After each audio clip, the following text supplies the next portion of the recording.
déjà sur donc Un cœur pour la paix, donner quelques informations qui manquaient hier soir, ou à certains d'entre vous. Certains ont peut-être pu voir une partie de ces informations. Je vais m'asseoir, comme ça ne vous gêne pas être debout. Voilà. Et ce que je propose, c'est que...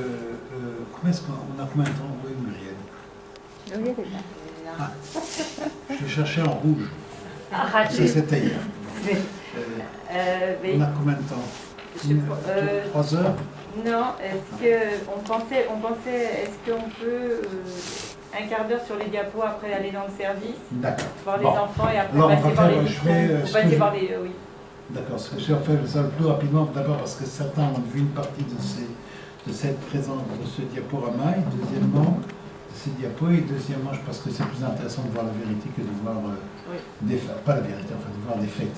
Bon, d'abord, en gros, qu'est-ce que c'est la cardiologie pédiatrique? En fait, c'est le domaine de la médecine qui s'occupe de malformations cardiaques, de tout âge en fait. Si au départ je m'occupais que d'enfants, de nouveau-nés, d'enfants, aujourd'hui on s'occupe d'adultes. Le doyen de nos patients a à peu près 78 ans aujourd'hui, parce que ce sont des patients qui ont, pas que j'ai connu à 78 ans, mais ce sont des patients qui ont été opérés pour des cardiopathies, des malformations cardiaques, ce qu'on appelle des cardiopathies congénitales, et qui doivent être suivis. Aujourd'hui, 80% des enfants qui sont soignés pour une malformation cardiaque vont survivre, vont arriver à l'âge adulte, donc à ce moment-là, il faut les suivre. Donc il y a des nouvelles, c'est un nouveau domaine de médecine qui se développe partout dans le monde, y compris en Israël. Aujourd'hui, il y a 2 centres en Israël de cardiopathie congénitale chez l'adulte, un à Tel Aviv, le deuxième ici à Hadassah, dont on s'occupe dans notre service. Et on s'occupe aussi évidemment de beaucoup de médecine prénatale ou fétale, en fait c'est mon domaine surtout, et beaucoup de génétique. Donc aujourd'hui on s'occupe beaucoup de mutations génétiques responsables de cardiopathie congénitale. Ce qu'il faut savoir, c'est que à peu près 1% de nouveau-nés naîtront dans la population occidentale naîtront avec une malformation cardiaque. Ce qu'il faut savoir aussi, c'est que les malformations cardiaques en gros sont dues à des mutations génétiques, des fois transmissibles, des fois nouvelles.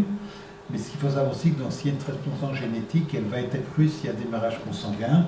Et dans la population arabe, 45% des mariages sont consanguins. C'est un chiffre énorme, près d'un mariage sur 2 est consanguin, pour des raisons, je dirais, pratiques, ce qui permet on en a parlé un peu hier soir à notre table, ce qui permet en fait de garder les territoires et les acquis des tribus dans les mêmes tribus, et ne pas les diluer dans les tribus ou dans les villes avoisinantes. Donc en fait on est encore dans les 45%. C'est valable aussi bien pour les Arabes de Cisjordanie, pour les Palestiniens, que pour les Arabes des pays avoisinants, c'est-à-dire Syrie, Liban, Jordanie, etc. Ce n'est plus valable pour les Arabes israéliens, pour les Palestiniens, pour les Arabes israéliens, citoyens d'Israël, qui sont là donc avec nous depuis 1948. Il y a beaucoup moins de mariages consanguins. Ça, Muriel a dû vous en parler, donc soigner des cardiopathies congénitales, ça coûte cher, ça demande des connaissances, et la chirurgie coûte encore plus cher. Donc le projet d'un cœur pour la paix que Muriel a créé en 2005, oui c'est vrai, en 2005, c'était le premier volet, c'était de prendre en soin des enfants palestiniens qui n'en avaient pas d'assurance médicale, les prendre en soin complètement, donc il n'est pas besoin de payer ces opérations qui sont très coûteuses, nous allons voir ça. Et donc on a créé une sorte de convention entre Hadassah et Un cœur pour la paix, 50% Un cœur pour la paix, 50% Hadassah. À l'époque c'était 6 000 € chacun, aujourd'hui 7 ans plus tard c'est 7 000 € chacun, mais c'est toujours l'argent qui est partagé donc entre l'organisation de Muriel et Hadassah, et le patient ne paie rien. Le deuxième volet est un volet qui est venu très vite, dès la première année, comme ça marchait très bien. C'était pour prendre un patient par semaine en plus de notre programme habituel. Et comme ça marchait très bien, on disait que la deuxième phase serait une phase en fait d'enseignement, de former des équipes palestiniennes en fait, qui puissent être autonomes et puissent donner, donc, faire le diagnostic et le suivi et le traitement d'enfants palestiniens avec des cardiopathies congénitales. C'était un challenge en 2005. Aujourd'hui, on est 7 ans plus tard, c'est quelque chose non seulement d'acquis, mais quelque chose d'évident.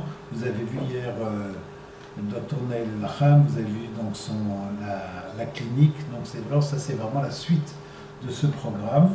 Le troisième volet, c'est un volet pour pouvoir faire ça, pour pouvoir être dans les territoires palestiniens et faire des diagnostics aussi bien en clinique que des suivis, ou même des urgences. Il fallait donc fournir Dr Nael Lacham ou n'importe quel médecin qui a été formé chez nous. Il fallait lui fournir du matériel d'abord de haut niveau, ensuite portable. C'est ce qu'on a donné, c'est ce qu'il a reçu, et aussi des médicaments d'urgence qui permettent aussi de soigner des cardiopathies congénitales graves à la naissance, et surtout ce qu'on appelle les enfants bleus, mais ça je vais passer les détails. Alors donc tout ça c'était le projet. Comme je dis, en mai 2005 on a parlé, en 9 septembre, non c'était même avant, en été 9 septembre 2005 ça apparaissait le journal officiel et notre premier patient apparaissait. Pourquoi Hadassah? Pourquoi la faire Hadassah ou alors avec un autre hôpital? Parce que je pense que c'est à cause parce que je suis Melbourne et que je suis à Hadassah. C'est la raison la plus simple et la véritable. Mais à part ça, si vous avez trois informations sur Hadassah. Hadassah est une organisation de femmes. C'est une organisation de femmes de 150 000 femmes aux États-Unis, 150 000,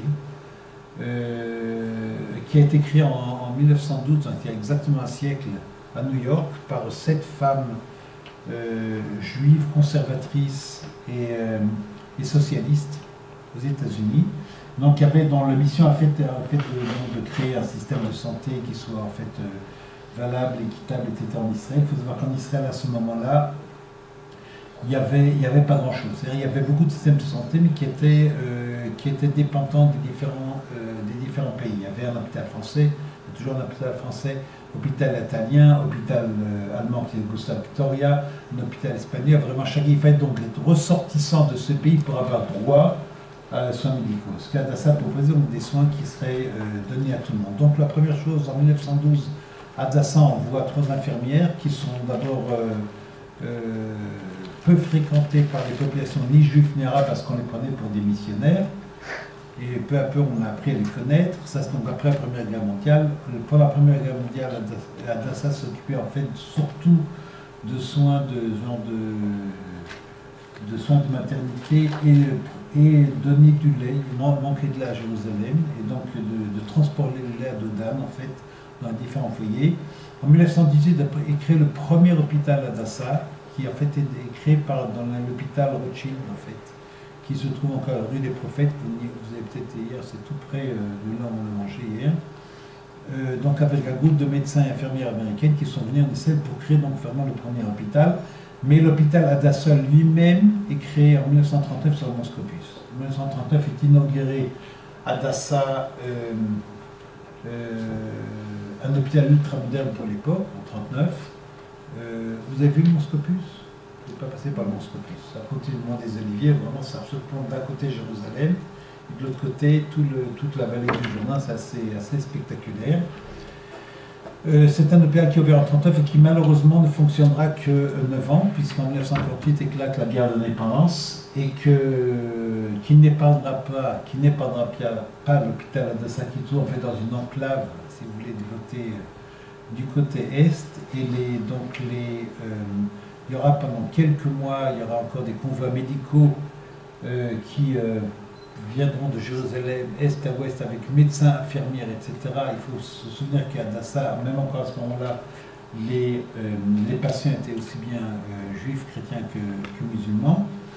En 1948, un des convois a été attaqué, entièrement décimé, y compris médecins, infirmières et patients. À ce moment-là, l'hôpital va fermer. Et donc, les différents services vont être éparpillés dans des bâtiments en centre-ville. Et ce n'est qu'en 1961 que va être construit l'Hadassah ici, Hadassah Ein Karem. Donc il y a 2 hôpitaux, là vous trouvez ces 7 Hadassah. En fait, on se trouve exactement, on ne voit pas, c'est là derrière. Et donc en 61 va être créé cet hôpital qui sera donc du côté tout à fait ouest, loin de la vieille ville, parce qu'on pensait que Jérusalem allait se développer de ce côté. En 67 vient la guerre des 6 jours, et une des corollaires de cette guerre, c'est que le Mont Scopus est libéré, et en 75 l'Adassa Mont Scopus est réouvert, donc en fait il y a aujourd'hui 2 hôpitaux à Adassa, l'hôpital principal à Ain-Carem, mais l'hôpital du Mont Scopus qui est réouvert et qui en fait qui sert 2 populations surtout, la population arabe du nord de Jérusalem. Donc les Arabes de Jérusalem sont en général moscopistes, mais peuvent arriver n'importe où. Simplement, c'est que c'est beaucoup plus près. Et la population ultra-orthodoxe juive qui se trouve aussi au nord de Jérusalem. Donc, au Monscopus, c'est très intéressant. La population n'est pas la même qu'ici. Ce sont des Arabes et des Juifs ultra-orthodoxes. Ça vaut le coup d'œil, disons. Voilà. Oui, ça, je pense. Je vais passer en 95, s'ouvre l'hôpital pédiatrique ici à Adassa, vous avez peut-être pu le voir en passant, non, juste en dessous à côté juste derrière les vitraux de Chagall. Et en 2012, donc c'est maintenant, ça en fait c'était la semaine dernière, a été inauguré donc le nouvel hôpital qui a en fait une tour énorme de combien d'étages 19 étages, ultra moderne, qui est vraiment qui n'a rien à envier aux hôpitaux européens ou américains que je connais aujourd'hui, qui est vraiment assez extraordinaire. Et donc voilà, ça c'est Adassa. Pourquoi Adassa? Parce qu'Adassa aussi, ça je l'ai pris dans un avion Elal évidemment, on me donnait justement l'effet d'Adassa qu'on ne reçoit pas tellement ici. Donc ça c'est en 2010. Adassa, il y avait 10 000 naissances à Adassa, ce qui est pas mal pour un 10 000 naissances à Jérusalem, 3600 FIV, ça en un an, hein, 31 000 opérations. Et surtout, bon, l'aspect, ça c'est l'aspect académique aussi, il y a à peu près 480 papiers qui ont été envoyés dans les journaux internationaux. Donc on voit ce qu'on voit ici, si vous voulez, c'est le nouvel hôpital qui est encore en construction, et ça c'est l'ancien hôpital, et derrière c'est chez Jérusalem. Donc on se trouve vraiment à quelques kilomètres de Jérusalem. Ça c'est l'hôpital.